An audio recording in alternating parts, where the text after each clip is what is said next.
He was the strongest man in the village, but strength alone was no longer enough. In a quiet village nestled between two vast mountains lived a man named Baron, known far and wide as the strongest woodcutter the land had ever seen.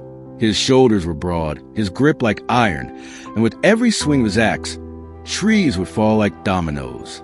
People admired him not just for his might, but for his relentless work ethic.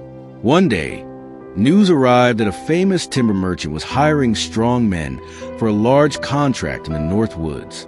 The pay was excellent, and it came with food, a cabin, and respect. Baron saw it as an opportunity to change his life. He packed his axe, kissed his aging mother goodbye, and set off. Baron arrived at the merchant's camp, where dozens of men were already working. The merchant, a stern but fair man named Master Elric, looked him over and said, "You look like a man who can split a mountain. You'll be working in Sector 7.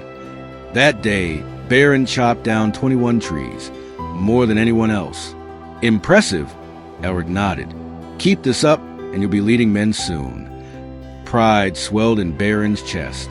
For the first time, he felt not just strong, but valued. But as days passed, something odd began to happen. On the second day, Baron chopped 18 trees. On the third, 14. By the end of the first week, he was barely managing 9. Other woodcutters whispered, maybe he's getting tired. Too much pride. He came in strong, now he's burning out. Baron pushed harder. He woke earlier, swung faster, skipped meals, refused rest. But the numbers didn't lie. The trees were falling slower, and his axe, once razor sharp, now took twice the effort. Still, he refused to stop. His identity was built on being the best. One night, while sharpening their tools, Baron sat alone, frustrated, staring into the fire. An old man approached him, hunched, frail, but with eyes that gleamed with strange wisdom. "You look like a storm trying to split a river," the old man said. Baron frowned. "I'm doing everything I can, working harder than anyone, and yet I'm failing." The old man sat beside him, pointing to Baron's axe. "Have you sharpened that?" Baron snapped, "I haven't had time. There's too much to cut." The old man chuckled. "Then you're not cutting. You're grinding." Before Baron could respond, the old man stood, tossed a tiny whetstone toward him, and said, "Sometimes the strength is not in the swing, but in the silence between swings." Baron ignored the advice. The next morning, he chopped with fury. On his third swing, his axe hit a thick knot in a pine trunk and snapped. The head of the axe flew off and nearly struck a young worker nearby. Elric summoned him immediately. "Baron," he said, "your strength is unquestionable, but your judgment, that could have killed someone."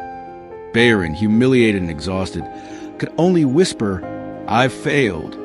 Elric looked at him for a long moment. "Do you know the difference between a soldier and a warrior?" Baron said nothing. Elric continued, "A soldier fights. A warrior thinks. You have a soldier's power, but you've forgotten the wisdom of the warrior." Baron was suspended for 2 days. Baron wandered alone into the forest. For the first time in years, he wasn't working. He felt useless, weak, lost, until he came across a waterfall hidden deep within the woods. He sat beside it, listening, thinking. There, he saw a fallen axe embedded in an old tree stump, moss-covered, forgotten. Something about it stirred him. Baron sat down, pulled out the whetstone the old man had given him, and for the first time in weeks, he began to sharpen the axe, slowly, rhythmically. As he sharpened, his thoughts sharpened too. He realized he had become addicted to motion, not progress, obsessed with results, not process. He had forgotten himself. When Baron returned to camp, he was changed. He didn't speak much, didn't try to impress anyone. But his axe, it was sharper than ever. With calm, precise swings, he brought down trees quietly, yet faster than before. Others noticed, not just the results, but his peace. Soon, younger workers came to him for advice. He trained them, not just in technique, but in balance. Master Elric smiled. "You finally become what I hoped, not the strongest woodcutter, but a wise one. Years passed. Barron built a home near that same waterfall. People came from far away not just to see him, but to learn from him. He had become a mentor, a storyteller, a man who taught others the lost art of sharpening the axe. Not just tools, but minds, bodies, and spirits. One day, a young man arrived. "I want to be strong like you," he said. Barron smiled. "Then sit, not to swing, but to listen. In our pursuit of success, we often swing harder, push more, and sacrifice our well-being, believing that's the only way forward. But true effectiveness doesn't come from constant motion. It comes from balance, the time to pause, reflect, recharge, and grow.